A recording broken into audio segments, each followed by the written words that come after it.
I wasn't going to record this back to back, but I am kind of excited to talk about this game. This is one of the games that I was working on at the same time that I was working on the sixth game, which was the card game from the previous video. This game is a tabletop game that involves a lot of chance, a lot of rolling of the dice, and giant robots, which is something that I was really into at the time. I was watching Gundam Wing, maybe?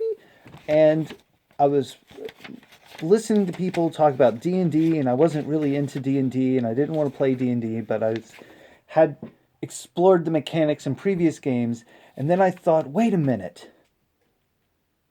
How can I make a game about creating your own giant robots to fight other giant robots, and then what kind of mechanics can I use to say that you're in an arena to do this? And I started thinking about the Armored Core games and how much fun I had playing those back when they could co-op. And I created this game, Construct Robots. There's so much to talk about here, and I'm going to try to get through it real fast. But you had different classes, just like Armored Core, where you could fight people within certain classes. Talking a lot. And it looks like it went from G to A. And your classes are all based on the grade of equipment that you have in total. So you could have a very low grade arm or leg or something like that you're working with, but the rest of your pieces are kind of higher grade, so then you're going to middle ground it out. But let's see, G class to E class fights, each player may move to a respective spot in the ring. When you start a fight, the best pilot goes first. And pilots have grades and gradients of grades in between. So a G to E, you're going to see that there's probably two E-class pilots, but one of them has more experience than the other, so they go first. The first move they make starts the timer. Countdown is 5 minutes. So it'd be one of those clock things where you got 5 minutes to decide what your move is going to be, which doesn't really say much because people knew what they were going to do. But it's your whole move. It's your entire turn is 5 minutes to decide what you're going to do, roll the dice, and decide where you're going and things like that. I think it was probably a little too much time, but I wanted people to get enough time to understand what they were doing without having previously played the game. At the end of the 5 minutes, the one who is... oh, no, that's the whole thing. It's a 5-minute fight. That's even worse. The one who is still standing or has the highest ED wins. ED is just the HP stat. It's your... whatever total health all of your armor parts have in conjunction. I did not read this ahead of time, so some of this stuff is just refreshing to me. The winner gets free repairs and ammunition reloads on all their guns. If the winner had placed any bets, then they are added or subtracted from the $100,000 prize. The loser gets free repairs and a 1,000 gold consolation prize. And then it moves on to special rules for higher class fights and stuff like that. So everything changes, gets harder. Some people get more benefits and some people start to lose stuff. I think the free repairs stop in the highest rank. Is this a character card? No, this is not. So I do have here, and I thought I arranged this better. I do have here a robot, but it's a non-player robot that you would fight, sort of like an event at the end of a rank A fight. Okay, so this Stardust rank E, this was I think my most used. Rank E, rank A, same robot. Interesting. And they're two different designs. Well, this is weird.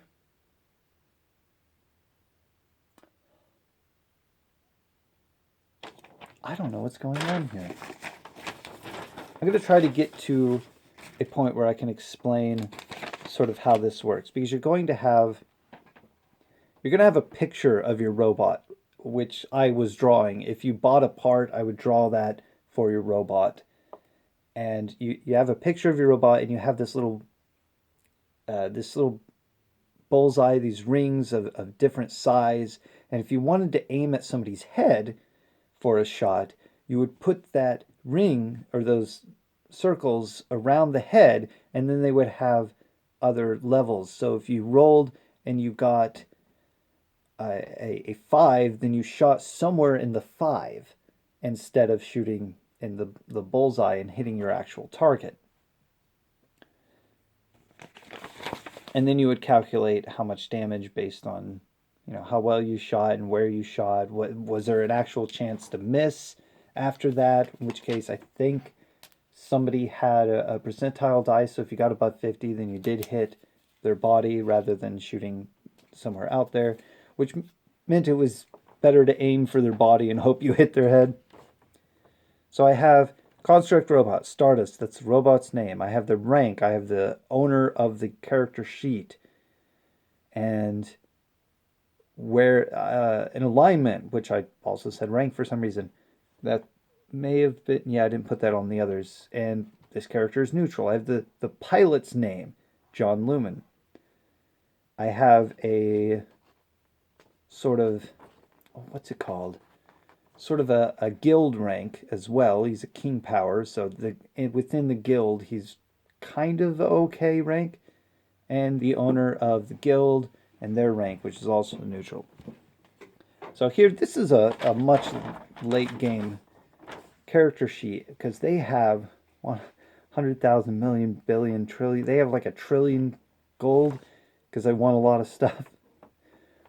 But I have a sheet here that says their strength, which is based on their arms, which is an XWY arm, their defense, the hover sterling, which is their legs, their joints, their oil supply, their armor points, and their electric durability. Oh, ED, electric durability. There you go. So that's the inside chassis part. How much of that can withstand damage until the system just shuts down.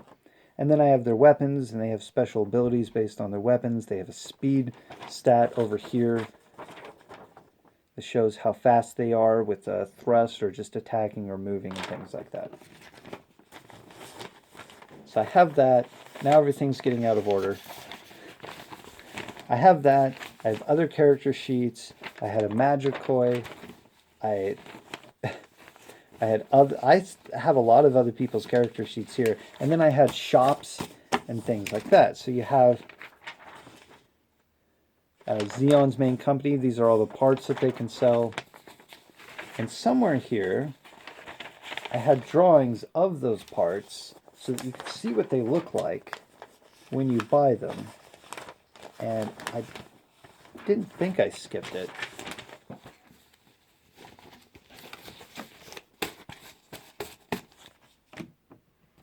But I have maps. I have an arena map. I made an arena map. For whatever reason, there are maps of the city and things like that. I like putting a lot of maps in these games that I was making. So you have stands, you have an airport, you got the main office and factories and things like that that make the robots and repairs and the stands and all that kind of stuff. And then over here was one of the character drawings, and then you would put the ring around them. I had planned on putting other characters on one piece of paper so that, my company was all in one piece, or maybe just redrawing them in case I changed their parts, like I did here with this version of Stardust, which I had different colored arm, which was something that I think a friend of mine named Aaron was doing on Armored Core. They had different parts.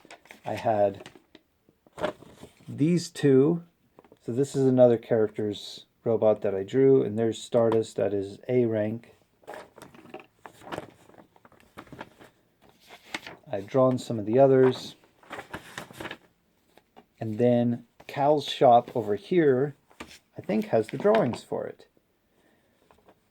So, AP and body, I think AP, GP. So, Xeon armor for the body cost 10,000 gold and had 5,000 AP. The X Xeon Plus plate cost 1,032,000 gold and had 15,000 AP. And that's the body. So it also has arms, it has legs, it has heads, and it has weapons that you can buy. Heads, weapons. So you got body, arms, legs, different things like that. So that's a different store. And here we go. Here's the drawings of the weapons. So this is what I would do to accompany every part that you could buy. As I would think of a weapon. I got a real Gundam looking thing there. I've got arms, I've got swords, I've got these weird claw things. One claw that's just for melee and one that can extend out. I've got smart rifles, rifles that are supposed to penetrate armor and then disrupt the electrical systems within. Little guns, rifles, machine guns, and things like that. And then I also did things like drawing all the heads. So I've got all these different heads that you can get from this one shop. Gundam looking heads, Code Boy heads, just the normal Code head. And they all had special little things that they could do. Special effects, special skills. Like some of them could hack your opponent or increase your accuracy and things like that. The legs, you know, these are all based on your movement and speed, clearly. I had different arms, all drawn out. All this stuff drawn out. And all I had to do in order to put somebody's character card together, put somebody's robot together, is just trace them. And this probably would translate better to a digital platform. To have a computer do all the calculations, do all the RNG and things like that. I think it could still be a good game. The reason it failed is just because it took too much to keep track of everything with everyone else's cards or character sheets and my own and the stores, and I'm the one running things behind the scenes and deciding how much prize money everybody gets and making sure that I keep track of all the character cards so nobody just decides to give themselves money. And then I was also working on some other games. So it was fun, and it was nice to have your own giant robot that behaves the way that you want to because it has the parts that you want, even though it probably took a while to afford them. So there was a lot of G-class to E-class fights before anyone got anywhere. But we played it enough that I did legitimately get up to an A-class. And that was Construct Robots. The 7th game I ever tried to make.